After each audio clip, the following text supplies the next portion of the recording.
और मटकी में वेतन विसंगति, हिंसा से मुक्ति, ये सभी मांगों को लेकर आज मटकी फोड़ रहे हैं हम लोग। चाहते हैं कि हम काम में वापस आए, तो हम इसके लिए तैयार हैं। जो जितने हमारे बर्खास्त हुए साथी हैं उनकी बहाली करें। बहाल करेगी कि नहीं करेगी तो अलग मुद्दा है, लेकिन बहाल जब तक नहीं करेगी तो हम तो यहाँ से हड़ताल से हिलने वाले नहीं हैं। हमारे जो मुख्यमंत्री है वो काफ़ी नॉलेजेबल है, ज्ञानी है और उनको इस सारी चीज़ों का अच्छी तरह से नॉलेज है। इतने कठिन समय में हमने सरकार की मदद किया जब उनके कोरोना काल आया था। 3 लोग जनता के पास किस मुंह से भी वोट मांगने जाएंगे।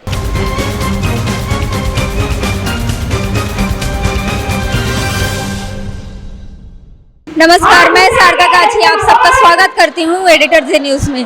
आज एक बार हम फिर पहुंचे हैं रायपुर के तूता धरना स्थल पे।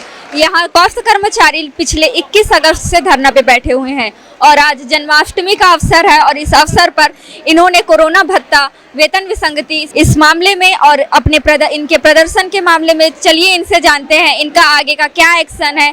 सरकार इनकी बातें अभी तक क्यों नहीं सुन रही है, ऐसा इनकी मांगों में क्या है जो सरकार इनकी मांगे अभी तक नहीं सुन रही है। चलिए इन्हीं से जानते हैं। सर, आज जन्माष्टमी के पावन अवसर पर आप लोगों ने सरकार से क्या जन्माष्टमी का पावन अवसर है, लेकिन आप देख रहे हैं कि हमारे सभी साथी जन्माष्टमी घर पर मनाने को छोड़कर यहाँ पर सब आंदोलन में ही बैठे हुए हैं। चूँकि आंदोलन में बैठे हैं इसीलिए हमने जन्माष्टमी का अवसर यहीं पर मना रहे हैं और मटकी में वेतन विसंगति, हिंसा से मुक्ति, ये सभी मांगों को लेकर आज मटकी फोड़ रहे हैं हम लोग। कुछ दिन पहले स्वास्थ्य मंत्री टी.एस. सिंहदेव पहले पहुंची थी, वहाँ क्या कुछ आप लोगों ने अपनी मांगे रखी, तो क्या उनके साइड से क्या आप लोग को जवाब मिला? माननीय स्वास्थ्य मंत्री जी ने जो है हमारी मांगों के संबंध में तो बहुत ज़्यादा कोई चर्चा नहीं की। उन्होंने 13 माह का वेतन बताया जो कि हमारी मांग है ही नहीं। फिर हमने कहा कि आप जो हमारे मांगों का जो प्रस्ताव भेजे हैं शासन को, तो उसकी एक कॉपी दिलवा दीजिए। तो अभी 3 दिन हो गए, अभी तक हमको कोई भी कॉपी नहीं मिली है। तो अभी तक हमको ये नहीं पता चल रहा है कि हमारा जो प्रस्ताव है वो माननीय मुख्यमंत्री जी तक पहुँचा है कि नहीं। ये इस संबंध में हमको अभी तक कोई भी जानकारी स्वास्थ्य मंत्री जी द्वारा नहीं दी गई है। इस बीच में उन्होंने अपील किया है काम पर वापस लौटने की। तो काम पे यदि वापस हम लौटते हैं तो हमारे तो 4,500 कर्मचारी बर्खास्त हैं। तो हम ये चाह रहे हैं कि वो जो बर्खास्त हमारे साथी हैं उनकी पहले बहाली करें, तब सब लोग एक साथ ज्वाइन करें। ऐसे एक तरफ तो बोल रहे हैं कि अपील करके जनता हित में निर्णय भी ले रहे हैं, दूसरी तरफ बर्खास्त भी कर रहे हैं। तो ऐसा दोहरा काम तो हमको समझ में नहीं आ रहा है। यदि चाहते हैं कि हम काम में वापस आए तो हम इसके लिए तैयार हैं।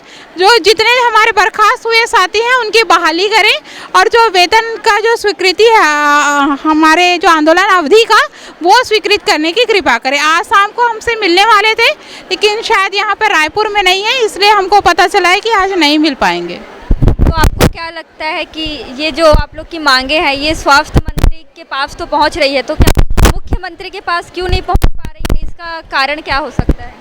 इसका कारण तो हमें भी नहीं पता, क्योंकि स्वास्थ्य मंत्री जी तो बोलते हैं कि हम मुख्यमंत्री तक भेज दिए हैं, लेकिन जब प्रस्ताव की कॉपी मांग रहे हैं तो वो कॉपी हमको नहीं मिली। कल हम रेणु पिल्ले मैडम के पास भी गए थे, मंत्रालय गए थे, उनके समक्ष में भी ये बात रखी, वहाँ से भी हमको कोई कॉपी नहीं दी गई है। तो इससे तो हम निर्णय नहीं ले पा रहे हैं कि मुख्यमंत्री जी तक हमारी बात पहुँची भी है कि नहीं पहुँची है।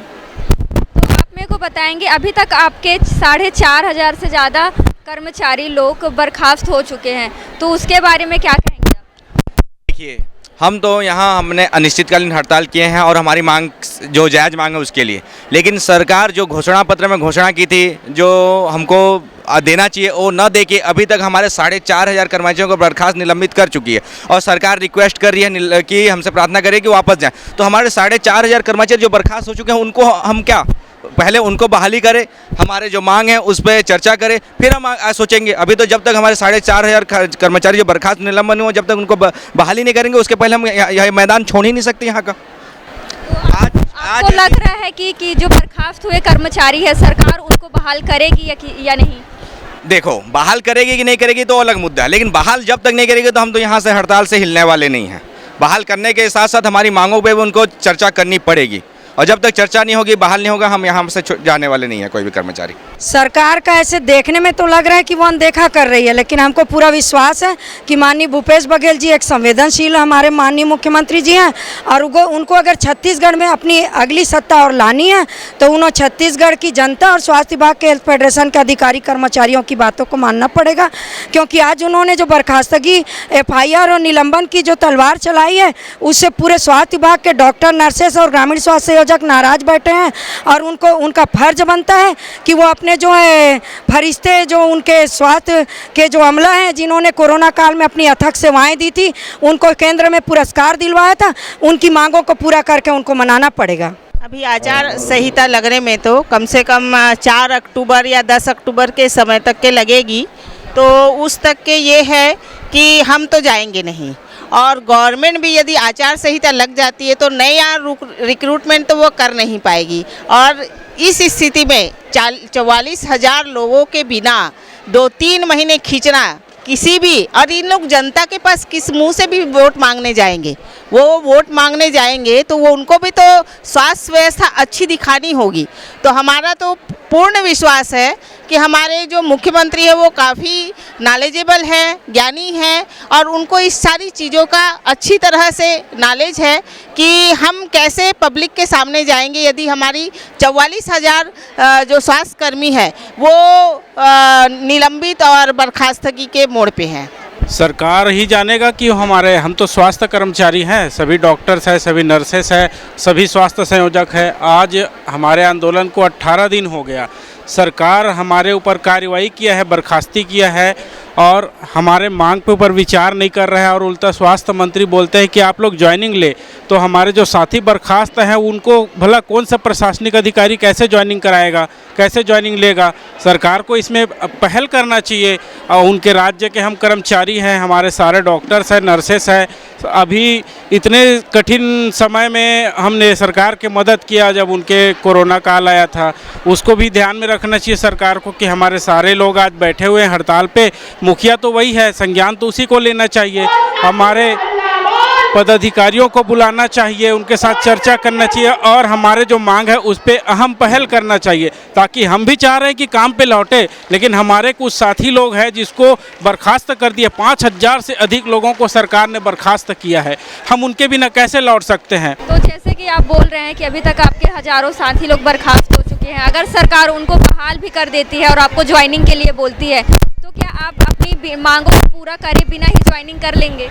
हाँ, बिल्कुल नहीं। हम अपनी मांगों के साथ ही हमारी वापसी चाहते हैं, बगैर मांगे स्वीकार हुए तो हम नहीं चाहेंगे। एटलीस्ट हमने 5 सूत्री मांगे रखी है, तो उसमें से 2-3 जो है हमारी जो बहुत ही ज़रूरी है, वेतन विसंगति की, IPHS सेक्टर लागू करने की, और हिंसा से कार्रवाई करने की, ये जो मांगे हैं ये नितांत आवश्यक मांगे हैं।